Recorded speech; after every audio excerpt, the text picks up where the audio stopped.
2026, the year of deforestation.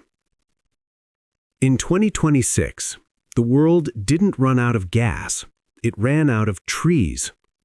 In 2026, the world did not suddenly lose its forests. There were no giant machines cutting everything down overnight.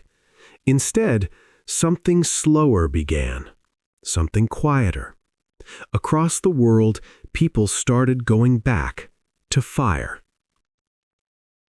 Hope that once existed. Not long ago, things were changing. In countries like India, millions of families moved away from firewood. In Indonesia, kitchens that once burned kerosene switched to clean LPG. In cities across Nigeria and Kenya, blue gas flames replaced smoke-filled rooms. For many, it felt like progress had finally reached their homes. Less smoke, less suffering, and slowly, fewer trees being cut. For the first time in decades, forests in some regions had a chance to breathe. The invisible dependence. But that progress had a hidden weakness. LPG does not come from these homes. It travels from far away, from the Gulf, from countries like Saudi Arabia, Qatar, and United Arab Emirates. It crosses oceans, passes through narrow routes, arrives in cylinders, a long journey just to cook a meal. And in 2026, that journey became uncertain. When prices rise, reality returns. The changes were not dramatic at first. A small increase in price, a delayed delivery, a missed refill. But for millions of families, that was enough. In Bangladesh and Pakistan, LPG started becoming expensive. In parts of Africa, it became harder to find. For wealthier households, it was manageable. But for the poor, it was a decision. Buy gas or buy food. And slowly, quietly, they made their choice. The return to wood and charcoal. They went back to what they had always known: firewood, charcoal. In villages, trees near homes began to disappear again. In cities, something else happened. Restaurants, small food stalls, street vendors, they also started switching. Charcoal demand began rising across the world, because when LPG becomes expensive, businesses cannot survive on it.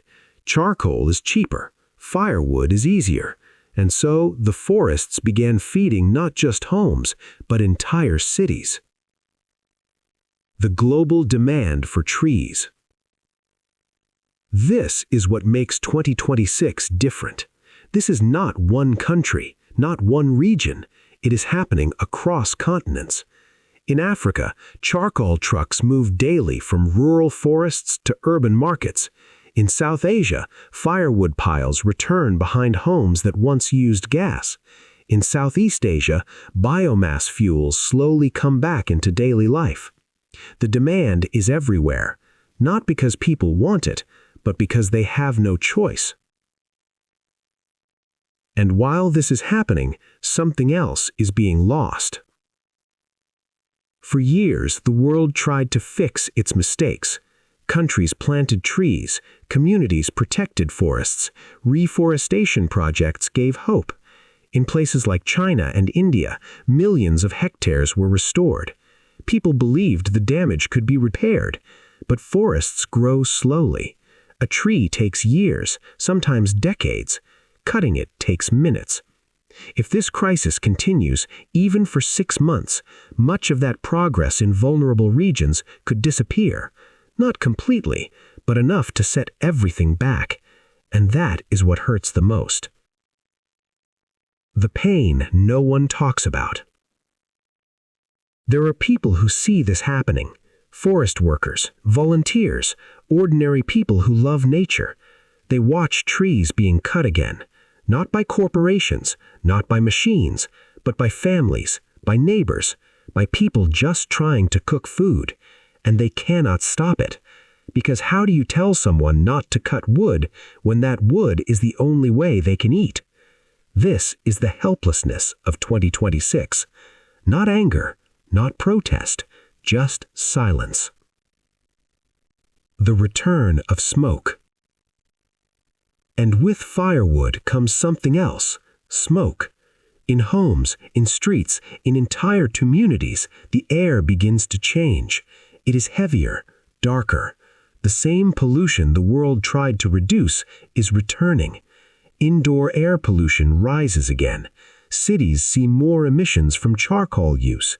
It is not just deforestation anymore. It's a step backward in health, in environment, in dignity. A quiet warning. 2026 will not be remembered for a single disaster. There will be no one moment to point at. But if this continues, it may be remembered as the year the world quietly turned back. Back to burning wood, back to cutting trees, back to smoke-filled skies.